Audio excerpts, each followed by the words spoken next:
మరో విచిత్రం ఏమిటనంటే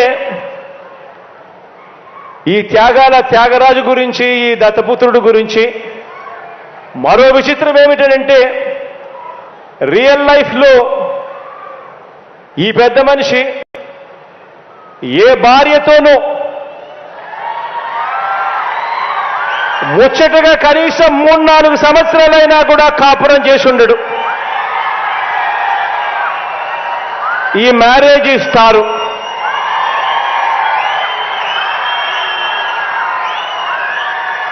ఆడవాళ్ళను కేవలం ఆట వస్తువులుగా మాత్రమే చూస్తూ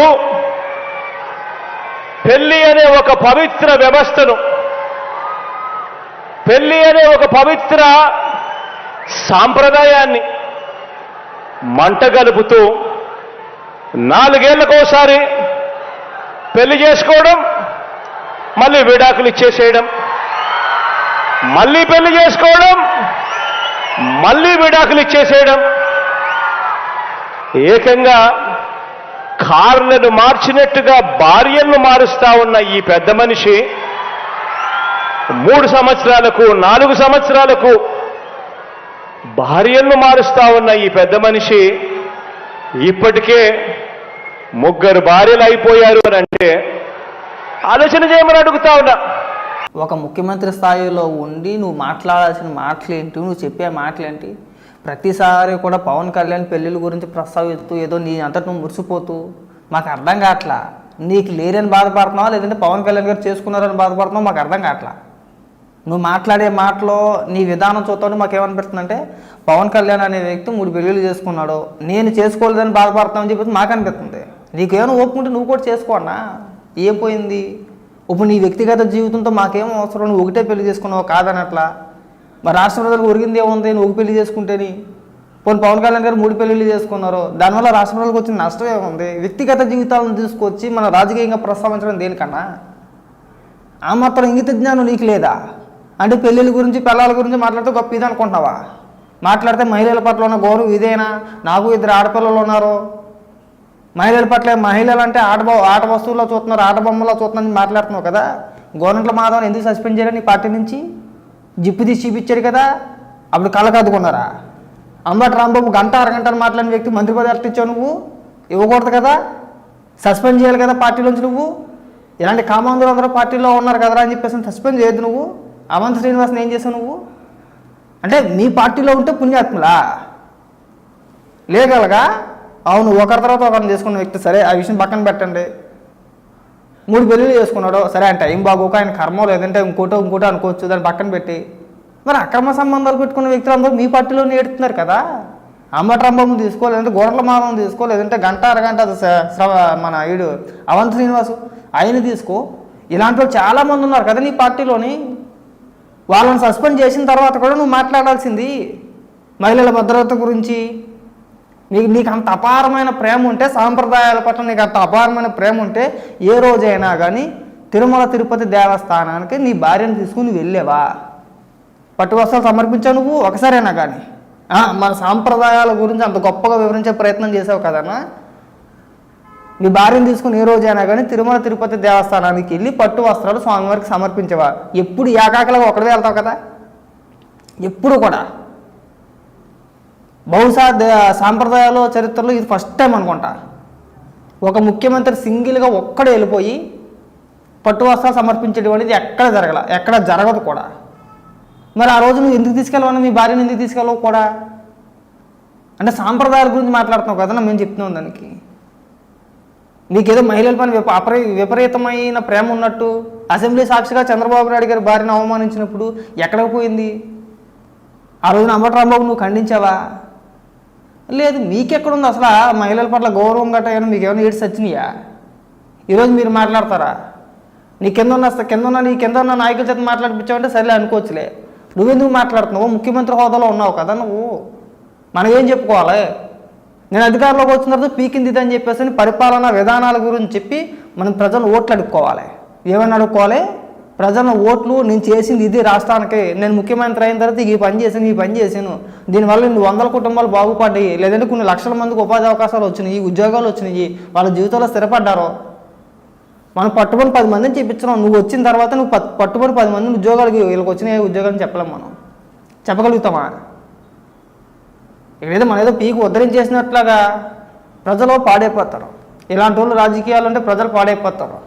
మరి ఆ మాత్రం దానికి ఒక విషయం బాగా చెప్తాను, గుర్తుపెట్టుకో. మీ నాన్న అధికారం అడ్డం పెట్టుకొని 43,000 కోట్ల రూపాయలు దోచేసని 16 నెలలు జైలు చెప్పకూడతున్నావు. నువ్వు వచ్చి ముఖ్యమంత్రి అయిపోయావు. మరి అందరూ నీరే మారిపోలేదే? ప్రజల సొమ్ము దోచేయాలి కదా. పవన్ కళ్యాణ్ అనే వ్యక్తిగత జీవితం పక్కన పెట్టు. నువ్వు ప్రజల సొమ్ము దోచేసావు కదా. మీ నాన్న అధికారాన్ని అడ్డం పెట్టుకుని ప్రజా సొమ్ము కదా నువ్వు దోచేసింది. మరి దీని గురించి ఏం మాట్లాడతావు? మరి నేను చూసి అందరూ ఇన్స్పైర్ అయిపోవాలి కదా. ఈ పాటికి ఎంతమంది జగన్మోహన్ రెడ్డి తయారైపోవాలి? ఆ లెక్కలు లెక్కేసుకుంటే అవలేదే. జనాలు ఏమన్నా పిచ్చోళ్ళ?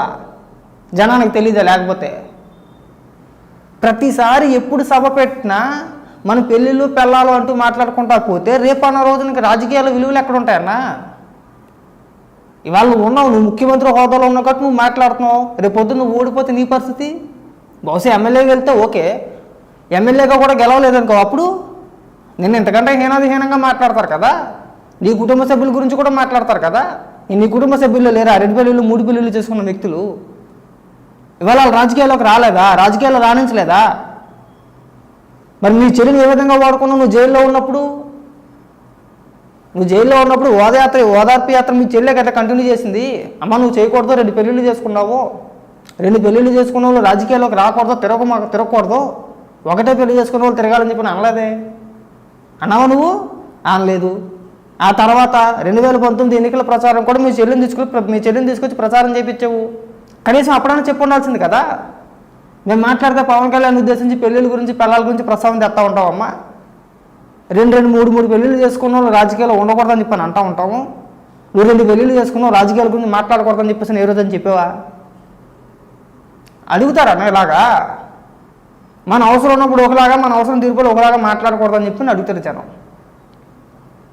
ఆ లెక్కలు లెక్కేసుకుంటే మీ తాతగారు కానీ మీ ముత్తాత కానీ లెక్కేసుకుంటే మీ కుటుంబంలో కూడా 2 3 పెళ్ళిళ్ళు చేసుకున్న వ్యక్తులు ఉన్నారు. అలా అని చెప్పేసి ఈరోజు వాళ్ళందరికీ నీకో సంబంధం అని చెప్పి ఒక స్టేట్మెంట్ ఇవ్వగలుగుతావా? ఇస్తావా? జనాలు చెప్పించుకొడతారు. ఎప్పుడు కూడా పరిపాలన విధానాల గురించి మాట్లాడుకుని తగలాలన్నా ఇక్కడ రాష్ట్రానికి మనం నిప్పెట్టింది ఏమి లేదు కదా. మన అధికారంలోకి వచ్చిన తర్వాత ఏదైనా పీకి పొడిచింది ఏమైనా ఉందనుకో అది మనం చెప్పుకోగలుగుతాం. మహా అయితే 4 డైలాగులు కొడతారన్న, ఆ 4 కూడా చెప్పేస్తానన్నా.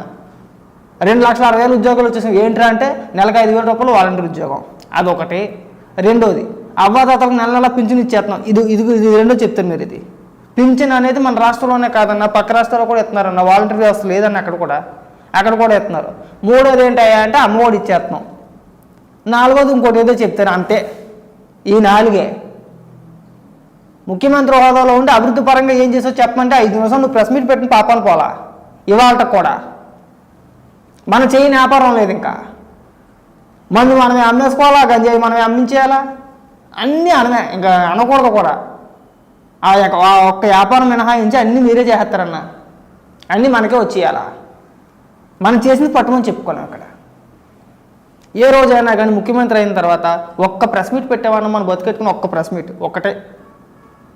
ప్రెస్ మీట్ పెట్టి అక్కడ విలేకరులు అడిగే ప్రశ్నలకు కానీ లేదంటే నీ దగ్గర ఉన్న సబ్జెక్టుతో సహా ప్రజలను ఉద్దేశించి ఏ రోజైనా కానీ ఒక్క 10 నిమిషాలు మాట్లాడగలవా మనం? ఎందుకు మాట్లాడలేవు నువ్వు? ఎందుకు సమాధానం చెప్పలేవు?